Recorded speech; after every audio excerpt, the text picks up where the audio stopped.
there. Get there. Make sure Chromebooks are closed. So we have...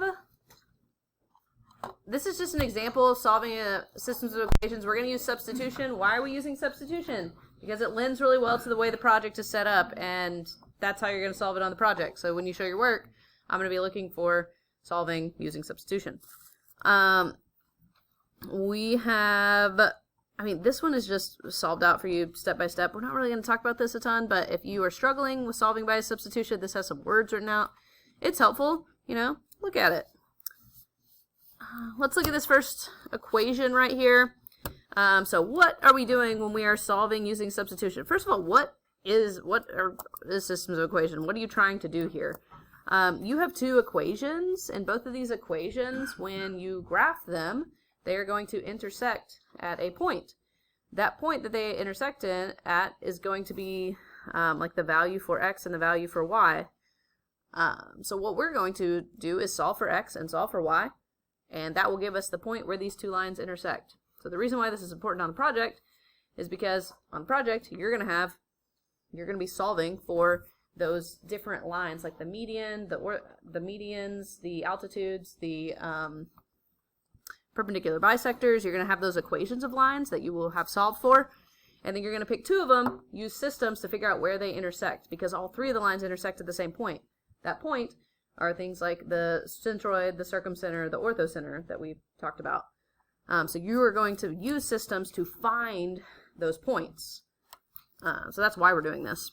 All right, so what I'm going to do is I'm going to isolate one of the variables. I'm going to look at this and I'm like, which one's the easiest to isolate? Well, 3 of these variables have coefficients in front. 1 does not have a coefficient, this one. So I am going to take equation 1 and I'm going to solve for y.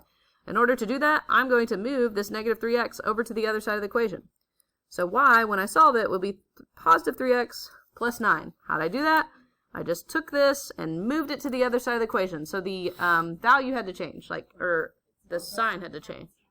It's minus 9. I did that last class too. Thank you. And then I got to it and I was like, this comes out to a crazy fraction. Yeah, it is minus 9. It'll come out to a nice, pretty number if I solve it correctly. So y equals 3x minus 9, and then, yay, we now know we have now isolated y. So what are we going to do now? Okay, we're going to go to the other equation. Make sure you don't get crazy and start plugging this in for the same equation. We're going to equation 2 now. And instead of writing the letter y, we are going to substitute 3x minus 9 for y, because we know that y is the same or equal to 3x minus 9. So I'm going to rewrite that. 5x plus 4 and then parentheses 3x minus 9 equals 32. Now we only have one variable. Let's solve for x. 5x plus 12x minus 36. Don't do what I did earlier and forget to distribute and do the 4 times the negative 9. That would be wrong. Yeah, so we distributed. We're going to combine like terms. So 17x minus 36 equals 32. We're going to add 36 on both sides. 17x equals 68. This is going to come out to a nice pretty whole number. X is going to be 4. Alright, so that is our x value. Now we need to take this x value and we need to, instead of writing x, we need to plug 4 in. So now we're substituting the other way, and it's easiest to substitute it into this one because we've already isolated y. So y equals 3 times 4 minus 9. Y equals 12 minus 9.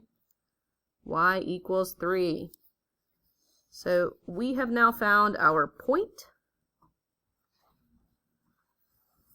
So we then turn this into a coordinate. This is like, if we graphed those two equations, they would intersect at 4, 3. All right, we're going to the next page. Just FYI, on this project, not all of the, like, some of these equations are real ugly. Like, they're gonna have fractions in them. This one actually ends up turning into whole numbers for your points, but on the project, some of your points are going to end up as fractions. We're going to use all fractions. I do not want any decimals on this project at all. Everything is in fractions, not mixed numbers. It's going to be improper fractions, or, I mean, normal fractions, but no mixed numbers. All right. So when you've got something like this, which this is what the project will look like, you're going to have 3 equations. You're going to have to pick 2 of them. I always choose the 2 easiest ones. I think that is what you should do. But you'll have 3 equations. And then, like, if 2 of them already have y isolated, then all you have to do is set them equal to each other, because you're basically taking this side of the equation and setting it equal to this side of the equation. Negative x minus 1 equals negative 3/4 x minus 1/2. And then we can solve. So I am going to start by adding 1 on both sides.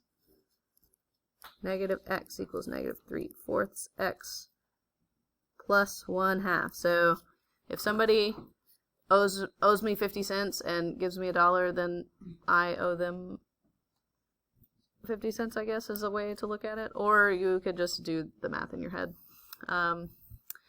Your calculator will also help you with adding and subtracting fractions. And then, like here, if we add 3/4 x on both sides, oh, not 3/2, it's 3/4, then we would have negative 1/4 x equals 1/2. Somebody owes you $1 and gives you 3/4, they still owe you 1/4.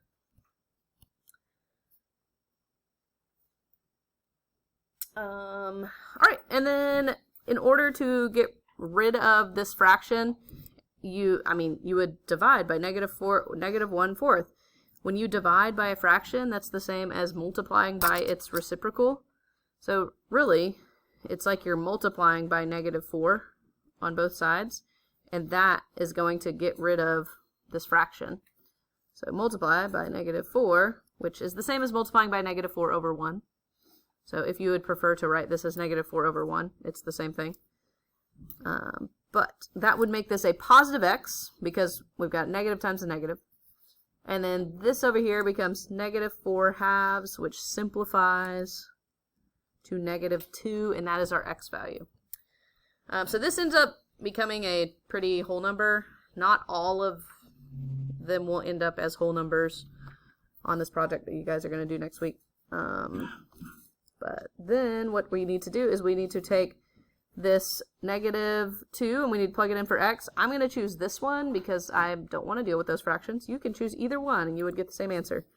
But negative 2, so negative parentheses negative 2 minus 1, because this is already negative x. So negative, and then your x is negative 2, and then minus 1. So that the negative signs cancel out, and then 2 minus 1. Y is going to end up being 1. So our point is negative 2, 1. And voila, we have our point. If we were to graph these, they would intersect at the point negative 2, 1. And yeah, so what I'm going to have you guys do now is solve this one. Problem number 3. I'm going to pause real quick and have you guys solve. This one's real easy. It comes out to whole numbers. It's a pretty simple task, but I am going to pause this to give you time to work on it. Alright, so I took 2x, and instead of writing y, I plugged in 2x, and then I solved that equation and got x equals 2. So combine like terms, divided by negative 8, x equals 2. Then I took 2, and I plugged it in here. 2 times 2 is 4, and then that's my final answer. This was a pretty easy one. That's all we got.